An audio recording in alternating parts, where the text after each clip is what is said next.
Hello friends, this is the Nitin Goyal. आपका स्वागत है आपके अपने चैनल द नितिन गोयल पर। फ्रेंड्स, हमने अपने लास्ट वीडियोस के अंदर भी कुछ एमसीक्यू किए थे जो कि थ्योरीज ऑफ लर्निंग के ऊपर बेस्ड थे। आज भी हम हमारी इसी वीडियो के अंदर ऐसे ही कुछ क्वेश्चंस के साथ, कुछ एमसीक्यूज के साथ आए हैं। चलिए डिस्कस करते हैं उन एमसीक्यू को। फर्स्ट है आपके लिए आज की वीडियो में, when a thing start to behave like primary reinforcement is called. इसने पूछा कि जब कोई चीज, कोई भी स्टिमुलस आपका पहले वाले रीइंफोर्समेंट की तरह, मतलब कि जो प्राइमरी रीइंफोर्समेंट है उसकी तरह बिहेव करने लग जाए तो वो क्या कहलाती है? Secondary reinforcement, intermittent reinforcement, primary reinforcement and variable reinforcement. तो इसका आंसर होगा सेकेंडरी।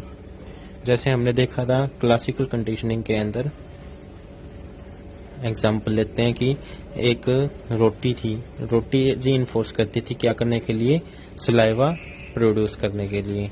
जब उसकी कंडीशनिंग की गई तो बेल भी उसकी जो रोटी उसके फूड की तरह बिहेव करने लगी थी। मतलब कि क्या था, बेल भी उसको रीइंफोर्स करने लगी थी, किसके लिए? सलाइवा प्रोड्यूस करने के लिए। तो इसका मतलब क्या है कि बेल जो थी वो सेकेंडरी रीइंफोर्समेंट थी। तो इसका आंसर होगा सेकेंडरी रीइंफोर्समेंट। नेक्स्ट है, which learning shows that one's behavior can be controlled and shaped in desirable manner using reinforcement in effective way।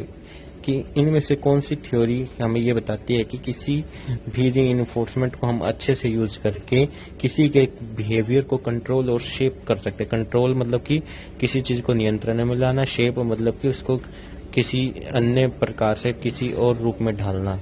ठीक है, तो इन्होंने दो वर्ड यूज किए, कंट्रोल्ड और शेप्ड। क्वेश्चन के अंदर क्या पूछा है? कंट्रोल्ड और शेप। कंट्रोल और शेप अगर वर्ड आ जाते हैं तो आप डायरेक्टली लगा सकते हैं ऑपरेंट कंडीशनिंग के ऊपर। कि ऑपरेंट कंडीशनिंग के अंदर ही बताया था कि आप रीइंफोर्समेंट को आप अच्छे से यूज करके आप उसके बिहेवियर को चेंज कर सकते हैं, उसके बिहेवियर को शेप कर सकते हैं, कंट्रोल कर सकते हैं। Okay, next question, which law shows that if we don't repeat learn behavior continuously the rate of behavior decreases। इसने पूछा कि ऐसा कौन सा लॉ है जो हमें ये बताता है कि हम अगर कोई सीखे हुए बिहेवियर को बार बार में यूज नहीं करते हैं, रिपीट नहीं करते हैं, तो वो हम उस चीज को रेट, मतलब कि दर जो है वो कम हो जाती है। Law of effect, exercise, motivation, readiness. Effect के अंदर क्या होता है? प्रभाव होता है कि अच्छा प्रभाव पड़ा तो हम वापस करेंगे, खराब प्रभाव पड़ा तो नहीं करेंगे। इसका मतलब ये ऑप्शन गलत। एक्सरसाइज में क्या होता है कि हम उसके अंदर करते हैं कि बार बार में वो लर्न बिहेवियर है वो करके देखते हैं ताकि उसका और वो हमारे दिमाग में अच्छे से सेट हो जाए, हम अच्छे से उसको सीख जाए। तो ये ऑप्शन हो सकता है हमारा। मोटिवेशन होता है कि लॉ ऑफ मोटिवेशन होता है कि किसी चीज को करने के लिए हमारे अंदर क्या मोटिवेशन है, क्या हम उसके क्यों करना चाह रहे हैं, तो इसके पॉइंट भी नहीं हो पाएगा। रेडीनेस होता है तत्परता का नियम कि किसी काम को करने के लिए वो तैयार है या नहीं है, तो वो ये ऑप्शन भी नहीं होगा। तो इसके लिए हमारा आंसर होगा law of exercise. Law of exercise के अंदर law of use and disuse भी आता है। यूज का मीनिंग है कि आप उस चीज को बार बार में यूज करते हैं, डिसयूज का मीनिंग है आप उसको यूज नहीं करते हैं। ओके, नेक्स्ट क्वेश्चन है, which law is related to pain और pleasure of the learning something. मतलब किसने पूछा कि किसी चीज को सीखने में अगर हमें पेन और प्लीजर की फीलिंग होती है, पेन मतलब दर्द, प्लीजर मतलब अच्छी फीलिंग होती है, शांति मिलती है या प्लीजर मिलता है, तो ये लॉ किस लॉ से रिलेटेड है?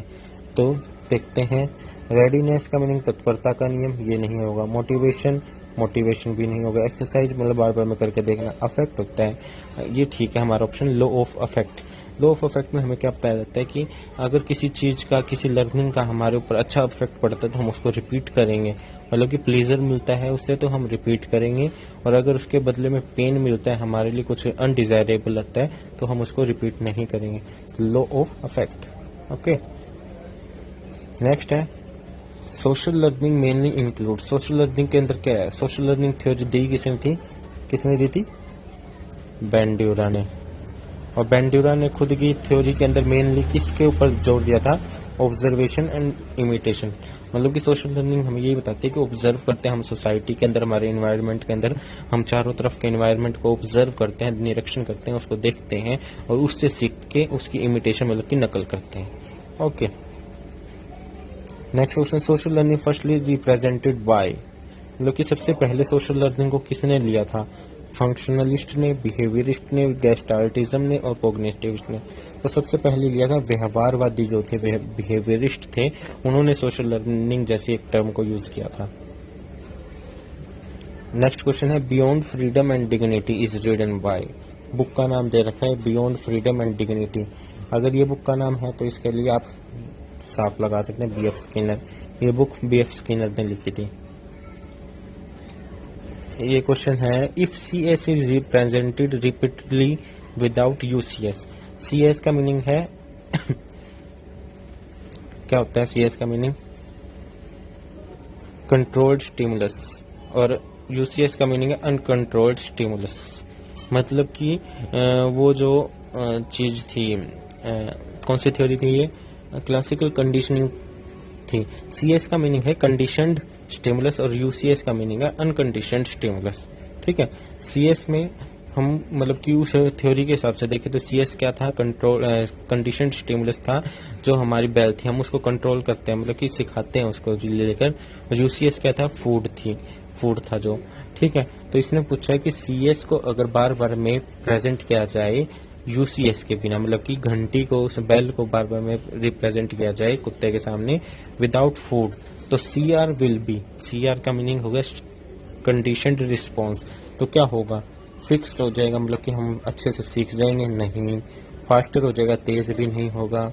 A एंड B, मतलब कि हमने ये दोनों ही कैंसिल कर दिए तो ये ऑप्शन नहीं होगा। तो स्लो एक्सटेनेट, इसका मीनिंग क्या है कि जब हम बिना रोटी दिए बार बार में बेल बजाते हैं तो कुत्ता क्या है, थोड़े टाइम के लिए तो बिहेव करेगा, जो कि CR होगा, कंडीशनड रिस्पॉन्स होगा, मगर धीरे धीरे वो इस चीज को भूल जाएगा कि बेल बजने के ऊपर रोटी आती थी, उसके लिए फूड आता था, तो वो बिहेव करना बंद कर देगा। तो वो काम क्या है, धीरे धीरे होते होते गायब, एक्सटेनिक का मीनिंग गायब भी हो जाएगा। Okay,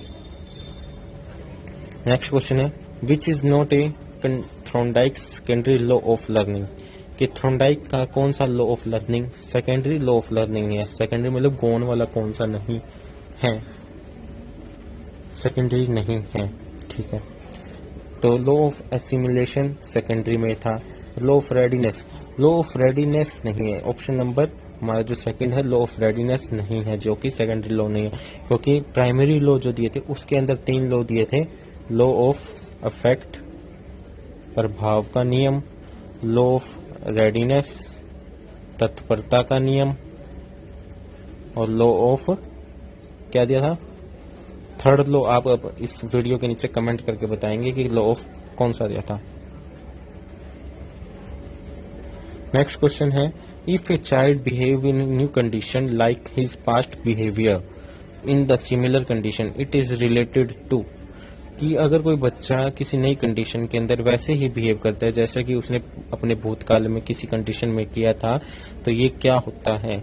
law of assimilation, assimilation का मीनिंग होता है आत्मीकरण, कि उसको किसी चीज को अपने अंदर उतार लेना, ये गलत है।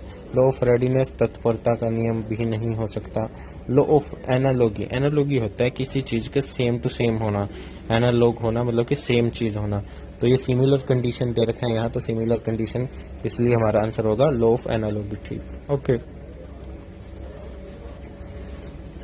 नेक्स्ट क्वेश्चन है, लर्निंग, लर्निंग के बारे में बताना है। Not affected by learners emotion, मतलब कि इमोशंस के, लर्नर के जो इमोशन होते हैं उसके द्वारा अफेक्टेड नहीं होती है, तो ये कंडीशन बिल्कुल गलत है, क्योंकि अफेक्टेड होती है इमोशन। अगर लर्नर के इमोशंस का बहुत अच्छा प्रभाव, मतलब कि बहुत ज्यादा प्रभाव पड़ता है लर्निंग के ऊपर। Minor effect of learner emotion, minor नहीं, बहुत बड़ा प्रभाव पड़ता है लर्नर के इमोशंस का। उसके मन की स्थिति जैसी होगी वैसा ही सीखता है। मन की स्थिति खराब होती है, इमोशंस खराब होते हैं, तो वो नहीं सीख पाता है। अफेक्टेड बाय लर्नर्स इमोशन, ये हो सकता है। Is free from learners emotions, मतलब कि इसका कुछ प्रभाव नहीं पड़ता। तो हमारा ऑप्शन नंबर 3 जो है वो ठीक है, अफेक्टेड बाय लर्नर इमोशन, जो लर्नर के इमोशंस का बहुत प्रभाव पड़ता है। ठीक है, आज के लिए इतने ही क्वेश्चंस।